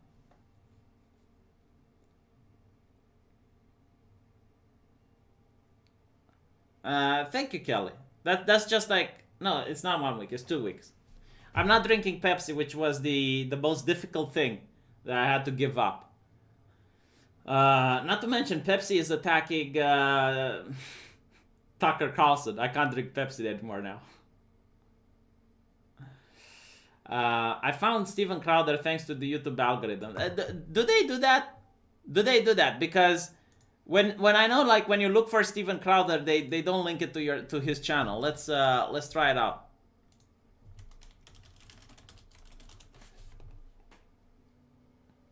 Oh, holy shit, they actually do link to his channel now. Yeah, if you search for Steven Crowder, you actually get his channel now. That's so cool. American Canadian commentator. Look at this. Do you get my channel if Oh wow. Oh wow, like it used to be that you wouldn't get my channel when you type my name. Let's check it out. No? Oh, even if you type V, that's so cool. Let's try this. Oh my God, they fixed their search engines unbelievably. It didn't used to be like this. Well, hold on. You know, maybe this is because I'm not incognito. You know, maybe it uses my cookies and whatnot. Let's try going incognito and see if the same thing happens. So now I'm incognito. The fuck do I get? Stefania. Stefania. My life from 1 year to 21 years. Okay. Yeah. No. It's. Let's think of a problematic person. Okay. Oh, even Kelly Miller. Do you not get moist? Is this not attractive? Huh? Wouldn't you want to be with this guy and tell him about socialism? Wouldn't you like him? No, they fixed their search engine. Holy shit. That's really good. She's gone, huh? Good job on the weight loss, V. Was the $200 worth it? Yeah, man. Like if I'm going to lose weight and have something that I can actually maintain as a diet, any money is worth it. Even $1,000 would be worth it. Because you know why? If I get sick and I end up in the hospital with a heart disease, it's going to cost me far more than $1,000 then. That's the reason. You only lost the weight associated with the dollars. Hashtag perseverance, yes. The key is to make it a lifestyle, not a diet. Well, I'll tell you something that I noticed, all right? When I started this diet, I thought I was going to starve to death. And I was so hungry between meals. Like, I was so hungry. I would eat that entire 200 grams of fish or chicken or whatever was in the plate. I would eat it in a couple of seconds. I'm not even joking. It was like just making me famished. Nowadays,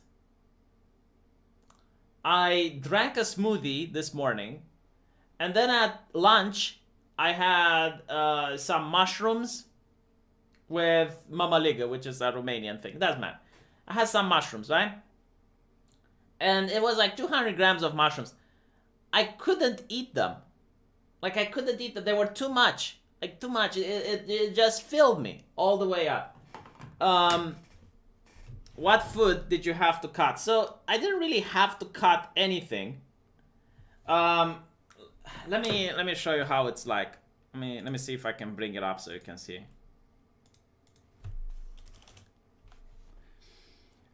It's mostly about the way you're cooking them and the portions. Like, the idea is to eat 3 meals a day, drink a lot of water, and the things that I eat are things that are not bad, but it's just 200 grams. And so you eat 200 grams in the morning, 200 grams in the meat, you know. So let me see if I can find the diet that I took for the first week. And this made me lost a lot of weight, but like, it's not something that you can maintain, from what I understand. Let me just give me a second. Trying to find it, but it's okay. Found it. So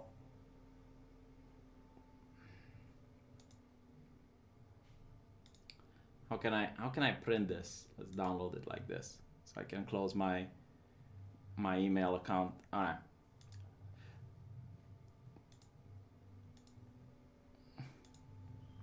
So this is a 7-day diet. Let me see if I can translate it, because when it comes to English, I can speak it fluently, but when it comes to food and medicine, it's very difficult for me to translate, right? Because I didn't really interact. Unfortunately, I should have learned medical English, the terminology, and you know how they talk about the foods. But like, for example, on the 3rd day, right? So every day when you wake up, you're supposed to drink 250 milliliters of water. Then 400 grams of watermelon, 150 grams of fish, which is made either in the oven or grilled. And then you need the salad, green salad, 200 grams, 200 grams of tomatoes, 10 grams of onions, and how do you say olive oil. And then at dinner time, like before going to bed, mushroom champignon, 250 grams, 50 grams of onion, bell pepper, 50 grams, and then you mix them all up and you make a sort of porridge. The next day, 2 boiled eggs, 2 loaves of bread, 100 grams of bell pepper or cucumber, and then 200 grams of chicken, but you're not supposed to eat the delicious part, which is the skin. And you're supposed to bake them in the oven plus 200 grams of mushroom. You know, so it's not like bad. I mean, look at this. On day 6, I had the rabbit, like 130 grams of rabbit at the oven, plus green salads, plus tomatoes. In the morning, I had 330 milliliters of milk, well, more like yogurt, plus 1 loaf of bread. So you know, like it's not a bad thing, but the quantities were so small, and you had to just get used to the thing. It sounds bland. Well, yeah, it is bland, you know, and it does suck, but the results are there. I mean, I gained muscle mass, I gained bone density, and I lost a lot of fat. And I can't complain, man. Like 10 kilograms in 2 weeks, I feel healthy, I feel fine. I got more energy than I used to. Yeah, the food sucks that is shit, and I'm pretty sure you guys have other diets and other ways in order to lose weight, but I mean, it works for me. I'm not going to change it.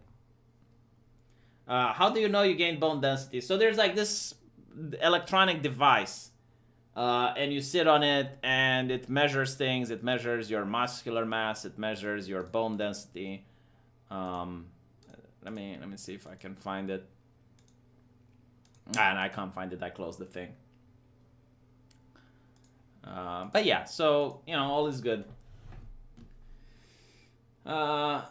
You can't gain bone density from that. Well, I didn't tell you like everything that I ate from the entire week. So, do you exercise? I mean, I do go out and I do walk for 30 minutes. I don't like going for a run because if I go for a run, I come home back starving. So maybe when I'm going to be allowed to eat more things, I'm going to start running and whatnot, do some cardio. What about doing press-ups for super chats? 5 pounds, 5 press-ups? No, man, absolutely not. Maybe if I would get like 100 pounds, then I would do the push-ups. But like, I don't think I could do 100 push-ups. Stop paying the scam nutritionists. How is it a scam if I'm actually losing weight? Like how? Explain me where the scam is like, cause I can't find it. Like I'm not seeing the scam. Like they told me, you pay me money, I make you lose weight. I paid her money, I'm losing weight. Where is the scam?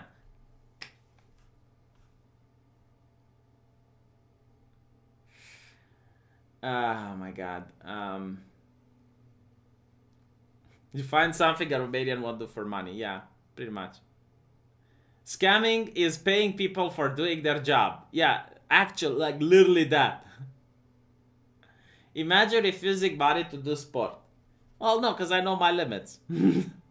I wouldn't be able to accomplish it. No, man, like with my diet, if I do exercise now, I'm going to be starving, and then I'm going to go to the fridge, and God knows what will happen. So, no, like I'm actually doing my best to maintain myself to a situation where the hunger is acceptable.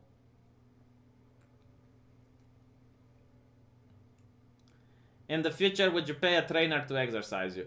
Yeah, but like in the future, like the problem is right now I need to make a lot of money in order to pay for the bank loan for the house, right? I don't want to e-bag that much, which is already something that I do. But I want to put a lot of content. I want to put 2 videos on my main channel. I want to put a video on my gaming channel, and I make a live stream on this channel. So it takes up my whole day. There is no, and I don't have Saturday and Sunday off. So there is no time where I can actually go and do exercise.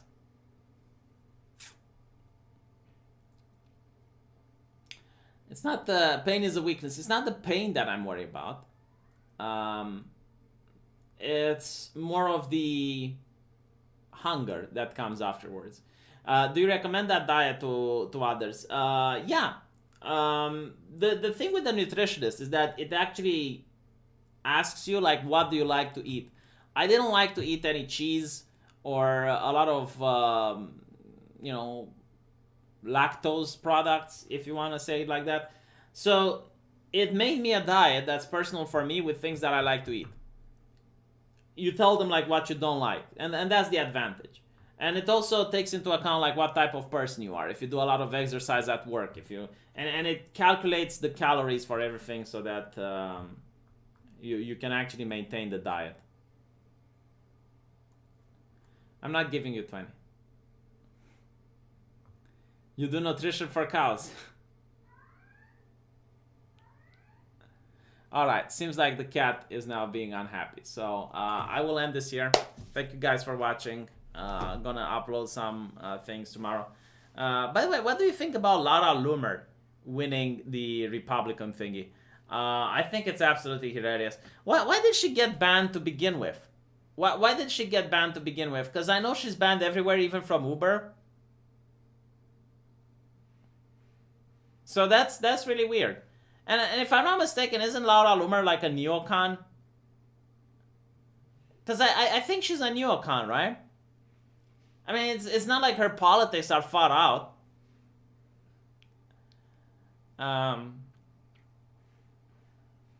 She's anti-Islam. Okay, but other than that, you know, like, being anti-Islam was the liberals' platform 10 years ago. Like, they were against all organized religion. That you had that videos with Ahmed, the dead terrorist, you know, going viral. I mean, being anti-Islam, like, not against Muslims, but Islam, the ideology, wasn't something that liberals wouldn't do.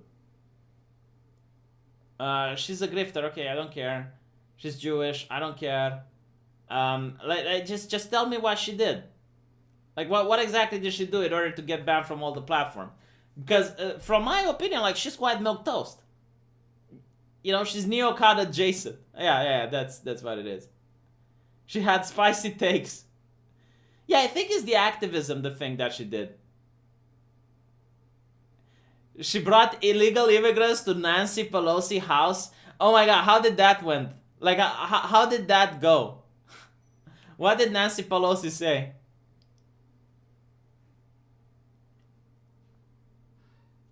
Yeah, but there's other people with a bad case of wrongthing. Did not go out the Democrat narrative and was labeled as a conspiracy theorist.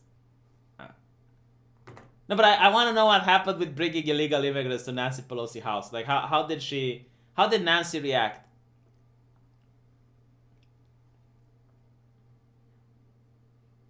Nancy shared her ice cream with the illegals. But I don't think, like, the illegals wanted ice cream. I think the illegals wanted residence. She changed herself to Twitter HQ. Yeah, I know that.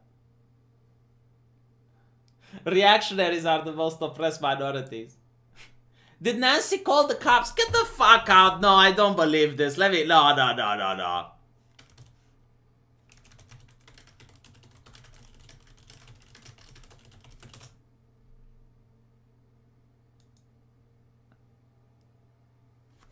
I'm Googling it. Like, this can't be real.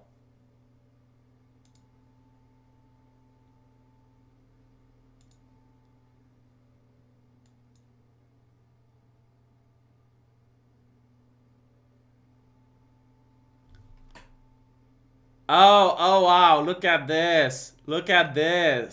Oh, video unavailable. This video is no longer available because YouTube account associated with this has been terminated. Nancy Pelosi calls police after who invaded her walled mansion.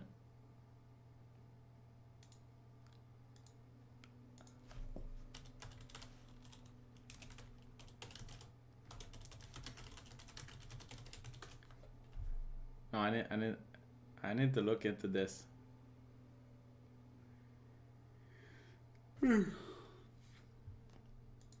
Look, oh my god, Snopes weighs in. Hold on, Snopes weighs in. Is there a wall around Nancy Pelosi's home? Let's see. False.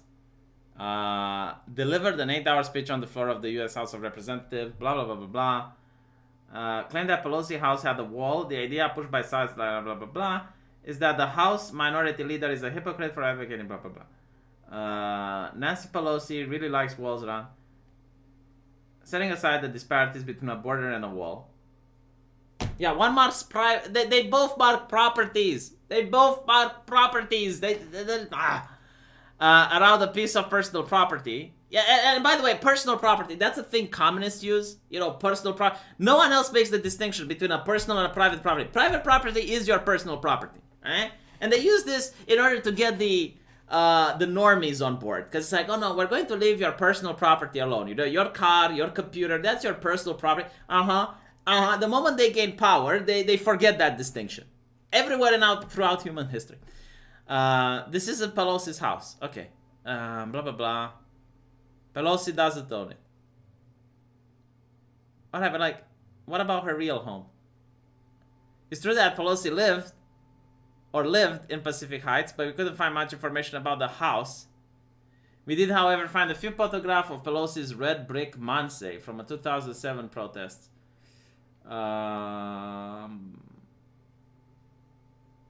Okay. So you don't really have a picture of her house, do you? Wait, let me hold on. So where was the house again?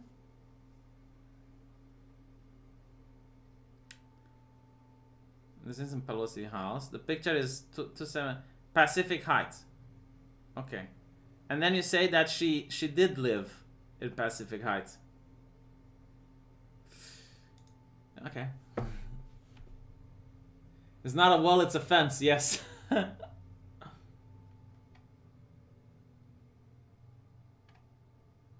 Where is Sarah? Is Sarah here? Alright, no. But the cat wants to get in. The cat wants to burst in. Let me bring the cat.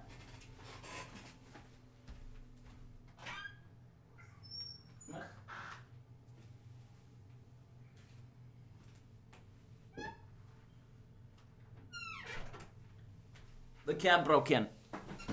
The cat is here. Let me position it with the cat. Mach.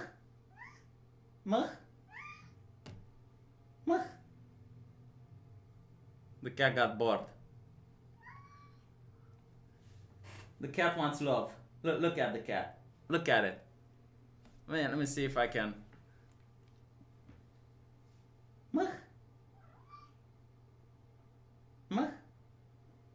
I think the cat might be in heat.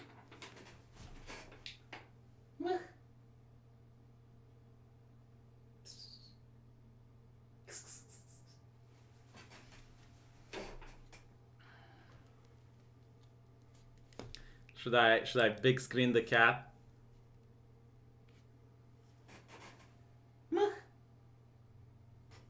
Let me see if I can play fetch with the cat. Hold on. Gonna try playing a little bit of fetch with the cat.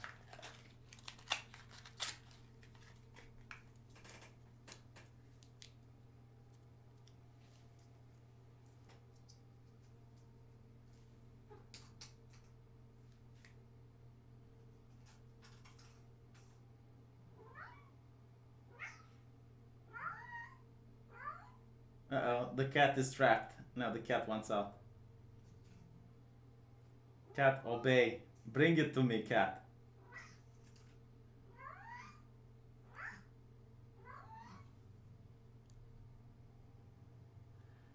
I think the cat requires a male. I think the cat requires a little bit of banging. It wants a male cat to bang its brains out. Huh? Yeah, okay, right. It's got other important things. Thank you for watching, and I'll see you guys tomorrow.